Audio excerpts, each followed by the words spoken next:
이색투자, 상테크, 식테크, 술테크에 대해서 알아봅니다.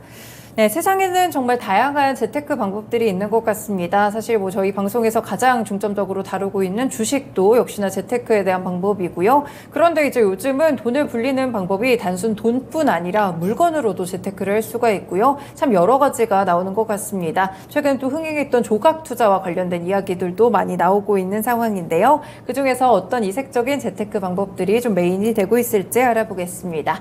네, 연희님 첫 번째로 어떤 재테크 소개해 주실까요? 네, 첫 번째 재테크는 이제 상테크인데요. 상테크가 어떤 걸 것 같아요? 모르겠어요. 네. 네, 상품권 플러스 이제 재테크의 그렇군요. 합성어로 상테크라고 불리고 있는데요. 네. 지금 이 상테크 같은 경우에는 최근에 이제 짠테크 하시는 분들 사이에서 굉장히 인기가 높은 재테크 방법이라고 합니다. 상테크라는 방법은 카드로 상품권을 구매를 한 다음에 카드 실적을 채웁니다. 네. 그리고 카드 혜택을 받고요. 또 구입한 상품권은 이제 현금이랑 동일하게 사용을 할 수 있기 때문에 그대로 사용을 하거나 아니면 되팔아서 약간 차익을 얻는 재테크 방법이라고 할 수 있는데요. 상품권을 싸게 사면 싸게 살수록 나에게 돌아오는 혜택은 크다고 보시면 되겠습니다. 마일리지나 포인트 실적을 채운 뒤에 상품권을 팔게 되면 사실상 내 돈을 거의 쓰지 않고 내 그렇죠. 포인트와 마일리지를 채울 수 있는 약간은 어떻게 보면 체리피커 같은 방법이라고도 할 수가 있을 것 같은데요. 네. 최근에 좀 인기를 끌고 있는 재테크 방법이라고 합니다. 자, 그럼 이 상품권은 도대체 어디서 구입을 할 수 있느냐? 온라인 커머스 업체들 또는 중고 플랫폼에서 살 수가 있는데요. 이쪽에서 상품권을 사게 된다면 시중에 내가 판매하고 있는 상품권과는 다르게 한 7에서 8% 정도 할인된 가격에 상품권을 구매를 할 수가 있습니다. 예를 들면 5만 원짜리 상품권을 최대 4만 6천 원까지 할인을 받아서 살 수 있기 때문에 나에게는 4천 원의 혜택이 돌아온다라고 생각을 해주시면 되겠습니다. 상품권을 내가 이제 구입을 하게 되면 그 실물 상품권이 오는 게 아니라 핀번호 형태로 네. 이제 나에게 문자로 오게 되거든요. 이 핀번호를 회사 홈페이지에 들어가서 입력을 하게 되면 이제 충전을 해서 내가 사용을 하게 되는 겁니다. 네, 그렇군요.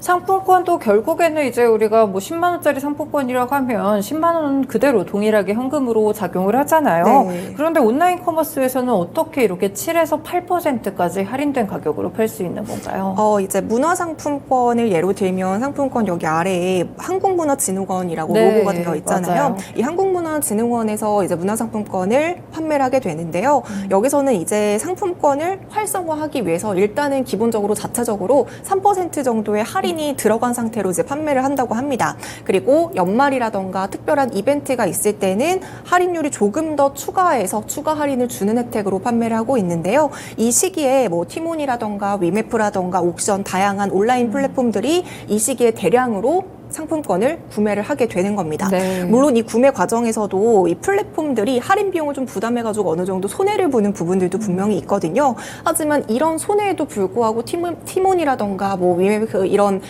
온라인 플랫폼들이 구매를 하는 이유는요. 이 상품권을 자사몰에다가 팔게 되면 결국에는 자사 플랫폼에 상품권 가격 플러스 알파로 본인의 이제 또 물건들을 사주기 때문에 네. 이런 쪽에서 현금이 유입된다라는 측면에서 약간 마케팅적으로도 활용을 하고 있는 부분이 있고요. 지금 한국문화진흥원에서도 할인율을 더해서 또 상품권을 판매하는 과정에서도 사실 이쪽에서도 손해를 보는 부분들이 네. 있거든요. 하지만 그럼에도 불구하고 손실을 메꿀 수 있는 방법이 있습니다. 어떤 방법이냐면 바로 이제 상품권 같은 경우에는 무한대로 내가 사용을 하는 게 아니라 여기 보면 그 소멸시효라는 맞아요. 게 있잖아요. 적혀있죠. 네. 그렇기 때문에 이 기간까지 상품권을 다 쓰지 못하게 되면 이제 상품권은 무효 처리가 되는데 사실상 기간 내에 사용하지 못하는 상품권의 개수가 굉장히 많다라는 거죠. 그렇기 때문에 여기서 한국문화진흥원에서는 영업 이외의 수익을 얻기 때문에 네. 할인된 가격으로 팔아도 여기서 충분히 손실을 메꿀 수 있다고 합니다. 어떻게 보면 믿지는 장사는 하지 않는 네. 것 같은데 이제 전반적으로 할인을 해서 이제 할인율이 더해져서 살 수 있는 방법이 있다 보니까 상품권들도 싸게 구매를 할 수 있는 것 같습니다. 이 상테크에 대해서 좀 알아봤는데 근데 요즘 이제 휴가 시즌인데 상테크를 통해서 또 비행기표를 구매할 수 있다는 이야기가 있다고요? 네, 맞습니다. 이제 각 카드마다 실적에 따라서 혜택을 주게 되잖아요. 지금 삼성카드라던가 롯데카드 중에서 상품권을 이제 카드로 구입을 하게 되면 대한항공이라던가 아시아나항공 마일리지가 적립이 가능한 네. 카드가 있다라고 해요. 그래서 지금 상테크를 하는 부부 중에서 각 마일리지를 적립한 카드를 다 발급을 받아가지고 상품권을 매달 저렴하게 구매를 합니다. 그리고 상품권은 상품권대로 쓰고 또 마일리지를 따로 적립한 다음에 지금과 같은 휴가철에 뭐 여행을 갈 때 좌석을 업그레이드 한다거나 아니면 할인을 받아가지고 지금 여행을 가는 사람들이 늘어나고 있다고 합니다. 다만 지금 마일리지 그 대한항공이라던가 아시아나항공의 마일리지를 적립할 수 있는 카드 혜택은 그렇게 많지는 않고요. 원래는 방금 말씀드렸던 롯데카드나 삼성카드 이외에도 신한카드도 함께 이제 포함이 되어 있었는데요. 네. 워낙에 이런 사람들이 늘어나다 보니까 지금은 신한카드 중에서 이 카드가 발급이 중단이 되면서 단종이 된 카드도 있습니다. 네, 상품권 구매를 통해서 마일리지를 쌓아가지고 또 좌석을 업그레이드하고 이런 방법이 있었네요. 네. 또 꿀팁을 하나 들어봤는데 그럼 이렇게 좋게 느껴져요. 상테크라는 것이 굉장한 또 수익을 소소하게 얻을 수 있는 것으로 보이는데 상테크를 할 때 주의할 점은 어떤 게 있을까요? 지금 상테크가 결국에는 차익에 대한 혜택을 내가 그쵸? 극대화하는 것이기 때문에 결국에 첫 번째로는 상품권을 싸게 구입하는 것이 가장 큰 이득이라고 볼 수가 있고요. 지금 블랙 프라이데이와 같이 큰 행사 때는 그 온라인 커머스들이 조금 더 7에서 8% 이외에 조금 더 플러스 알파를 붙여가지고 할인율을 더 높여서 상품권을 파는 경우가 있으니까요. 이런 상테크를 하시는 분들은 대부분의 온라인 플랫폼에 이제 상품권과 관련한 알람 설정을 받아보기를 한다고 합니다. 그래가지고 알람이 뜨면 그때 빠르게 이제 구입하는 쪽으로 상테크를 하는 방법이 있다고 하니까요. 그때를 좀 잘 노리게 된다면 조금 더 할인율이 높게 상품권을 구매할 수 있는 방법일 것 같고요. 특히 이제 상품권을 현금화를 하는 경우에는 페이코라는 어플을 사용을 해야 되거든요. 근데 이때 8%가량의 수수료를 또 페이코 쪽에 내야 합니다. 네. 현금화를 할 때는. 그렇기 때문에 내가 그 상품권을 살 때는 8% 이상 저렴하게 사야지 내가 현금화를 했을 때도 손실을 보지 않는다라는 것도 체크해 주시면 좋을 것 같고요. 지금 카드사별로 상품권을 구매를 한다고 말씀을 네. 드렸잖아요. 근데 이게 또 무한정으로 내가 상품권을 많이 살 수 있는 만큼 사는 게 아니라요. 여신 전문 금융법에 따라서 지금 카드사별로 한 달 구매 한도가 100만 원까지가 되다 보니까 한 달에 이제 카드사당 100만 원까지만 된다라는 것도 함께 기억해 주시면 좋을 것 같습니다.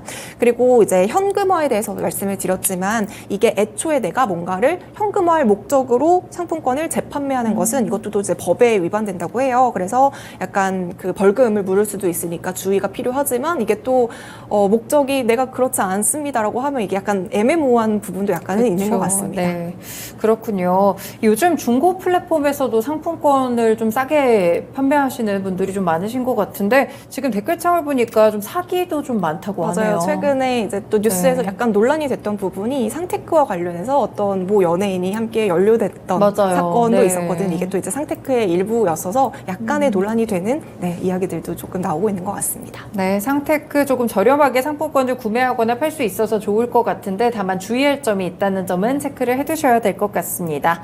네, 상테크에 대해서 알아봤고요. 그럼 두 번째로 식테크는 무엇일까요? 식테크는 이제 한창 코로나 시기에 부상을 했던 재테크 방법 중 하나인데요. 식물 플러스 재테크의 합성으로 네. 식테크라고 불리고 있습니다.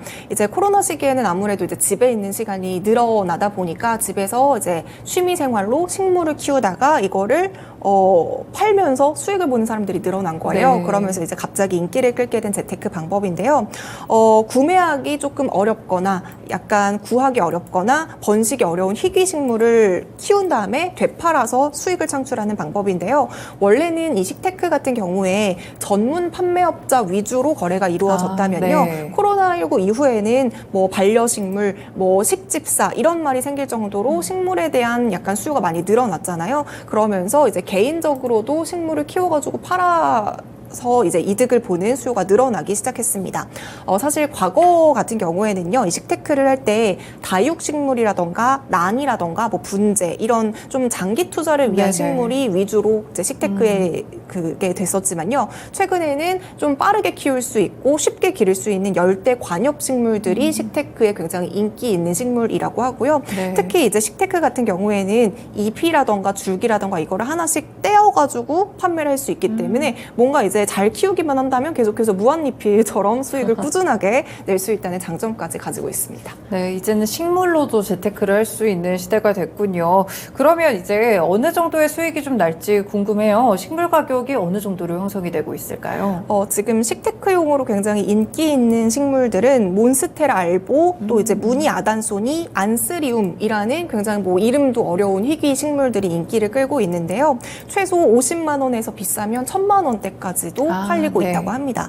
지금 가장 거래가 활성화되어 있는 몬스테라 알보에 같은 경우에는요. 지금 잎 한 장, 그 잎 한 장당 50만 원 아래로 좀 시세가 형성이 되고 있고요. 그런데 이제 기존에 방금 말씀드렸던 몬스테라 알보의 색상 변종인 민트 몬스테라라는 식물도 있는데요. 이 경우에는 코로나 시기에 비쌌을 때는 한 장당 1000만 원까지 거래가 되고 네. 있다고 합니다. 이렇게 약간 동일한 식물이라고 해도 그 식물에 따른 무늬라던가 색깔이라던가 이거에 따라서 가격이 약간 천차만별로 나뉘는 것 같아요. 네, 그렇군요. 생각보다는 가격대가 좀 센 식물들이 있는 것 같은데, 그러면 이제 집에서 취미로 식물을 키우면서 이걸 재테크까지 연결을 할 수 있으니까 어떻게 보면 간편한 재테크 수준이 좀 되는 것 같습니다. 또 어떤 장점들이 있을까요? 이제 사실 식물을 키운다는 게, 뭐 식물을 키워서 돈 번다 이게 약간 말로는 쉽지 사실 식물을 키우는 게 사실 좀 어렵거든요. 어려워요. 물도 네. 잘 줘야 되고 맞아요. 햇빛도 잘 줘야 되고 이런 그렇죠. 부분이 약간은 어려운 부분은 있지만 그래도 이제 잎 한 장 단위로 거래가 되기 때문에 새 잎이 날 때마다 계속해서 수익을 창출할 수 있다라는 게 아무래도 가장 큰 장점이지 않을까 싶고요. 또 다른 투자와는 다르게 만약에 식물이 더 이상 팔리지 않게 된다고 하더라도 그냥 내가 키우면 되지라는 마음 때문에 식테크라는 분들은 다른 투자자에 비해서 스트레스도 굉장히 낮다라고 합니다. 네. 또한 이제 식테크의 가장 큰 장점이라고 할 수 있는 거는 세금 혜택이 있다라는 건데요. 그래요? 네. 사실 이제 작물 재배업 같은 경우에는 1차 산업으로 분류가 되기 때문에 판매 방법에 따라서 소득세는 조금 다르지만 최대 10억 원까지 비과세 혜택을 받을 수가 있고요. 또 만약에 이제 별도의 매장을 가지고 내가 본격적으로 식테크를 하는 사람이다라고 한다면 판매업으로 분류돼서 이제 이 경우에는 세금 혜택을 받을 수는 없지만요. 그래도 이제 온라인, 뭐 스마트 스토어 이런 쪽에서 판매를 하고 있다라고 한다면 세금 혜택 대상이다라고 생각을 해주시면 될 것 같습니다. 실제로 이제 식물 거래 같은 경우에는 그 오프라인 거래보다는 온라인 쪽에서 이루어지는 경우가 훨씬 더 많기 때문에 세금 혜택을 받는 사람들이 훨씬 더 많을 것으로 보여지고 있고요. 그리고 이제 투자를 시작할 때 식테크 같은 경우에는 뭐 부동산이라던가 주식 투자와 비교해서 훨씬 더 시드머니가 적게 든다라는 것도 장점일 것 같습니다. 10만 원 내외로 되기 때문에요. 그리고 이제 아까도 말씀드렸다시피 잘 키우기만 한다면 계속해서 수익을 창출할 수 있는 좀 수단이 될 수 있을 것 같습니다. 네, 세금 혜택도 있고 또 여기서 수익까지 창출할 수 있다고 하니까 일석이조의 방법이 또 식테크가 될 것 같은데, 그리고 이제 시드머니도 굉장히 작고요. 그쵸. 어떤 면에서는 또 식물 키우면서 약간 힐링 되잖아요. 맞아요. 네, 마음적으로 힐링을 할 수 있는 그런 재테크인 것 같습니다. 인테리어 효과도 있고. 그렇죠. 네, 식테크 두 번째로 또 알아봤습니다. 근데 식테크를 근데 시작하기 전에 뭔가 주의해야 될 점들은 없을까요? 이게 식물을 아무거나 막 무분별하게 판매를 하게 된다면 이거는 좀 불법적인 요소에 해당이 그래요? 되고요. 네. 또 아까 전에 이제 잎을 하나씩 떼가지고 한 개당 판매를 할 수 있다라고 말씀해 드렸지만 사실상 개인이 잎을 하나씩 떼가지고 가지를 잘라서 판매하는 것도 불법에 속하고 있습니다. 그렇기 때문에 이제 법적으로 정한 시설에서 종자업을 하고 있다라는 등록이 좀 필요한 네. 부분이고요. 근데 이제 식테크가 코로나 시기에 갑자기 막 유행을 하다 보니까 개인들이 그냥 인터넷이나 뭐 중고장터에서 판매를 하는 사람들이 늘어났는데요. 사실상 이런 부분들이 엄밀히 따지면 다 불법이라는 거예요. 그렇기 네. 때문에 이게 과태료를 물거나 좀 처벌을 받을 수 있기 때문에 유의하셔야 될 것 같고요. 만약에 내가 이제 개인인데 좀 판매를 하고 싶다라고 한다면 가장 안전한 방법은 사업자 등록증을 발급을 받아서 네이버 스마트 스토어에 입점을 해가지고 판매를 하면 이런 부분은 불법이 되지 않기 때문에 개인이 판매할 수 있는 가장 안전한 방법으로 분류가 될 수 있습니다. 만약에 내가 이제 회사 생활을 하거나 여러 가지 이유로 사업자 등록증을 발급을 받지 못하는 상황일 수도 있잖아요. 이 경우에는 아까 전에 제가 이제 줄기나 잎을 떼서 판매를 하면 불법이라고 말씀을 네. 드렸지만 이거를 그대로 이제 묻혀 있는 상태에서 흙에 이제 줄기랑 이런 게 다 묻혀 있는 상태에서 판매를 하게 된다라고 한다면 개인도 충분히 거래가 가능하니까요. 그렇군요. 이런 방법으로도 식테크를 할 수 있다라는 거 알아두시면 좋을 것 같습니다. 더불어서 지금 식물을 키우는 것은요. 사실 공산품 같은 경우에는 그냥 다 똑같은 물건들을 찍어낼 수 있지만 식물 같은 경우에는 똑같은 게 없어요. 같은 종이라고 해도 그렇죠. 모양이 다르고 색깔이 다르고 잎사귀의 크기가 다르기 때문에 사실 특이한 무늬가 있으면 있을수록 식테크에서는 값어치가 더 올라가는 부분이거든요. 그래서 식물을 판매하는 사람 중에서 약간 화학적으로 좀 가해가지고 무늬를 네. 억지로 만들어서 좀 판매하는, 속여서 판매하는 사람들도 늘어나고 있다라고 해요. 그래서 이런 부분들도 잘 체크해서 식물을 사는 사람들도 좀 주의가 필요할 것 같습니다. 약간 주객전도된 느낌이네요. 원래 식물 자체가 이제 갖고 있는 희귀한 무늬가 좀 부각이 돼서 사실 비싸게 팔리는 건데 네. 이걸 악용하는 맞아요. 사례들도 있다는 점을 알아두시면 되겠습니다. 지금 주요 거래 식물 3종의 상품 등록 현황이 굉장히 많이 급증을 했다고 해요. 한 1년 사이에 거의 몇백 배가 급증을 했네요. 그만큼 또 식테크도 많은 분들이 재테크 방법으로 쓰고 있다는 점 알아두시면 좋을 것 같습니다. 네, 마지막 주제 많은 분들이 이미 하고 계실지도 네. 모르는 것 같은데 술테크 어떤 걸까요? 술테크는 이제 아시는 것처럼 약간 술을 오래 묵혔다가 그쵸? 판매를 하는 네. 방법인데요. 리셀 재테크 방법 중에 하나라고 생각을 해주시면 될 것 같습니다. 술에는 여러 가지 종류가 있습니다. 와인도 있고요, 위스키도 있고, 소주, 맥주 다양한 것들이 있지만 지금 술테크 중에서 가장 인기가 있는 그 소주의 종류로, 그 술의 종류로는 가장 오래 묵혔던 위스키가 좀 인기가 네. 많다고 보시면 되겠습니다. 이에 따라서 지금 위스키에 대한 수입 규모도 계속해서 늘어나고 있는 추세거든요. 그래서 최근에 이제 백화점의 주류 판매점을 가면 비싼 고급 주류 쪽에 줄이 서 있는 모습들을 심심치 않게 볼 수가 있는데요. 이게 또 재미있는 게 그 사람들이 술을 마시려고 사는 게 아니라 이거를 투자하려고 사는 사람들이 굉장히 네. 늘어나고 있다라는 점입니다. 실제로 작년에는요, 이제 고드덴 맥페일 글래리벤 제너레이션스 80년산이라는 위스키가 있대요. 이 위스키가 이제 국내 2병밖에 없는데 2억 5천만 원에 이제 완판이 네. 됐다라고 하고요. 이 위스키 같은 경우에는 1940년에 만들어진 세계에서 가장 오래된 위스키로 전 세계에서 250병밖에 없기 때문에 이 희소성에 대한 가치도 굉장히 높아서 2억 5천만 원이라는 좀 높은 가격대의 금액이 형성이 된 것 같고요. 네. 또 최근에는 위스키 브랜드 중에 제가 위스키는 잘 모르지만 로얄 살루트는 좀 많이 네. 들어봤거든요. 이 로얄 살루트에서 로얄 살루트 찰스 3세 대관식 에디션이라는 술을 또 출시를 했대요. 이 에디션으로 3,700만 원짜리 위스키를 선보였는데요. 이 역시 전 세계적으로 500병밖에 없고요. 국내에는 9병밖에 없기 때문에 역시나 희소성도 높고 소장 가치도 높은 술이라고 이제 평가를 받고 있습니다. 이렇게 약간 투자 가치가 높은 술들을 미리 구매를 해놨다가 웃돈을 붙여서 판매를 하고 있는데 워낙에 또 인기가 많은 술 같은 경우에는요. 아무리 가격을 높게 부른다고 해도 네. 구할 수 없는 상황이라고 합니다.